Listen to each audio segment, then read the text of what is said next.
देखिए जमात जो है, जमात तो इस माहौल में नहीं बनती ना।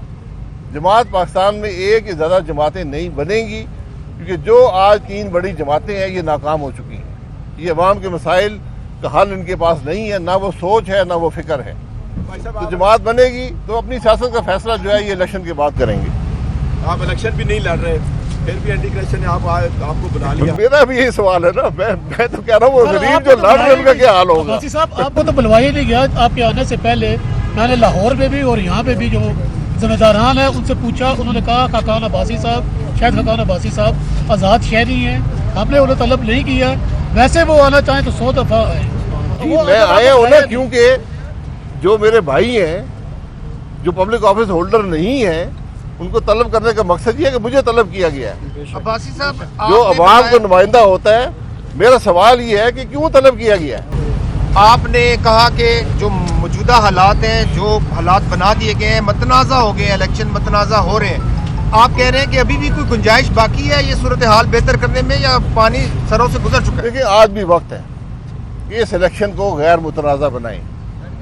इलेक्शन का अमल ना सिर्फ गैर मुतनाज़ा होना चाहिए बल्कि गैर मुतनाज़ा नज़र भी आना चाहिए। जिस तरह इंसाफ न सिर्फ होता है, नज़र भी आना चाहिए। इलेक्शन में आप किसी शख्स से बाहर सवाल कर लें, हर शख्स सबसे पहला सवाल ये करेगा इलेक्शन हो रहे, आज 2 हफ्ते रह गए, आज कोई कैंपेन नज़र आती है आपको? मैंने 10 इलेक्शन लड़े हैं। 2 हफ्ते पहले कैंपेन अरूज पर होती थी, अवाम में जोश खरोश होता था। आज अवाम इस इलेक्शन के प्रोसेस से, इस इलेक्शन के माहौल से मायूस है। वोट को इज्जत दो का बयानिया जो है वो बनाया गया था नून लीग की जानिब से, वो बयानिया कहाँ है? और आपके कायद नवाज शरीफ क्या डील करके आए पाकिस्तान? देखिए मुझे डील का इल्म नहीं है, ये हर शख्स सवाल करता है। पाकिस्तान में हर चीज़ हर आदमी समझता है डील से ही होती है, लेकिन वोट को इज्जत दो का बयानिया आइन का बयानिया था। अच्छा, आइन कहता है कि वोट को इज्जत दो। मैं और आप अगर इसकी नफी करेंगे तो नुकसान उठाएंगे। लेकिन वो वाला बयानिया अब कहाँ है? अब कहीं नजर नहीं आता। वो कुछ और अवाम फैसला कर रहे हैं इलेक्शन वाले। अच्छा भाई साहब ये बताइएगा, 10 बार आप इलेक्शन लड़ चुके हैं, इस बार आप इलेक्शन भी नहीं लड़े आज़ाद हैसियत से।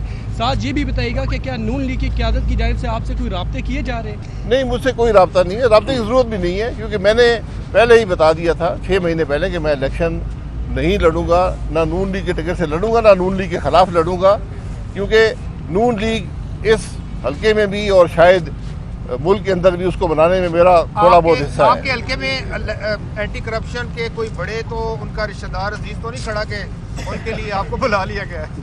सारे एंटी करप्शन के अजीज है जी।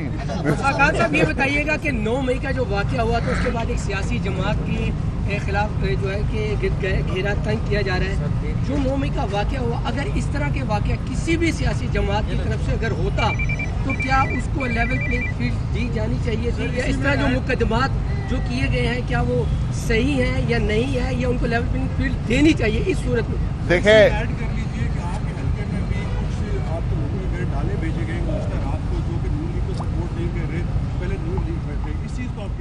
मैं ये कह रहा हूँ ना, जब भी आप इलेक्शन के माहौल में कोई दबाव का असर पैदा करेंगे, ये डाले भेजेंगे, बंदे भेजेंगे, पर्चे कराएंगे, तो नुकसान किसका होगा? नुकसान अवाम को होगा और मुल्क का होगा। जहाँ तक 9 मई को मैं एक सानिया समझता हूँ कि जब इस मुल्क में जत्थे जो हैं वो फौजी तनसीबात पर हमलावर हों, आप सोच लें कि मुल्क के अंदर उसका क्या असर होगा और बैरून मुल्क उसका क्या असर होगा।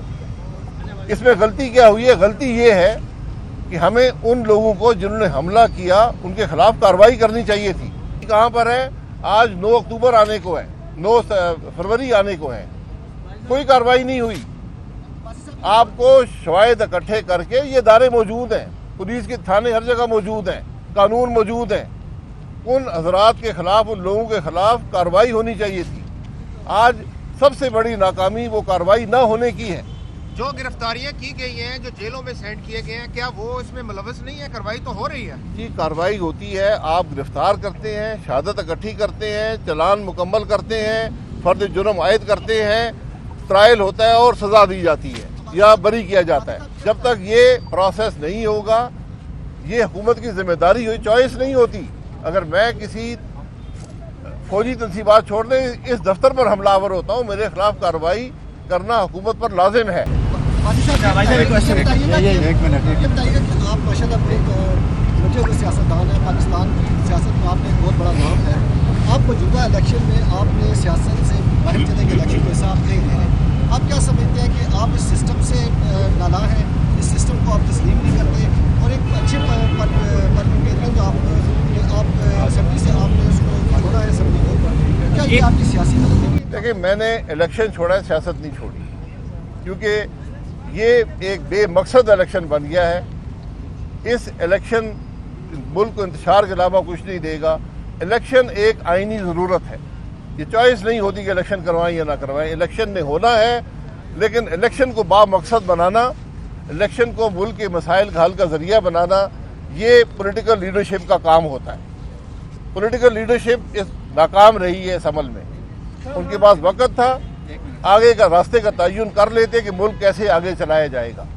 आज मैं बार बार कहता हूँ, सिर्फ एक तरीका आगे बढ़ने का, इस मुल्क की political leadership, military leadership, judicial leadership, ये 7-8 आदमी हैं, एक टेबल पे बैठे, अवाम को नजर आए कि आज ये सीरियस है मुल्क के मामलात को हल करने में, यहाँ कोई तफरीक नहीं है और आगे के रास्ते का तयन कर रहे हैं, वरना मुल्क चलना मुश्किल है।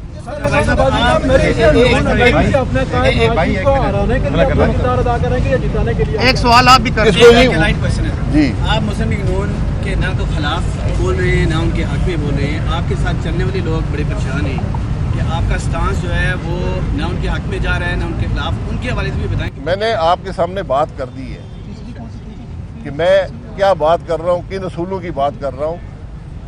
मुझे उम्मीद है कि 35 साल जो मैंने सियासत में अपने भाइयों के साथ गुजारे हैं, वो खुद अपना फैसला बेहतर कर सकते हैं। अगर लोग ये देख रहे हैं कि आज हाफिज उस्मान को एंटी करप्शन डिपार्टमेंट बुला रहा है, और क्यों बुला रहा है, तो क्या लोग उस खराबी का साथ देंगे या उसके खिलाफ हों?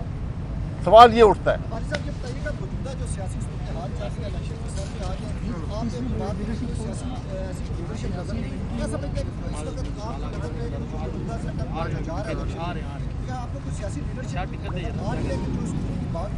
कोई सियासी लीडरशिप नजर नहीं आती, कोई नहीं चला सकता। आज इलेक्शन में 2 हफ्ते बाकी हैं।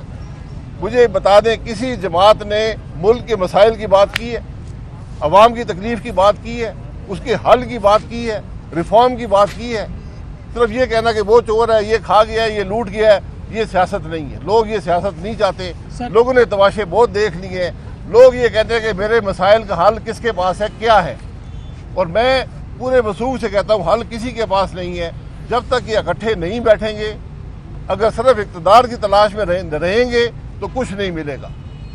आज बैठने की ज़रूरत है, और पहली दफ़ा ज़िंदगी में इन सब पर की जिम्मेदारी है कि अपने नाक से आगे देखें, अपनी ये छोटी सियासत को एक तरफ रखें और मुल्क के मफाद की बात करें, फिर आपको हल मिलेगा। सर, ये इलेक्शन जो 8 फरवरी को होने जा रहा है, चले अगर हो जाता है, बीइंग सीजन जर्नल अपना सियासतदान, आप क्या समझते हैं कि जो हुकूमत बनेगी वो कितने अरसे तक चल सकेगी? वो 5 साल रहे, 50 साल रहे, कुछ नहीं कर सकेगी।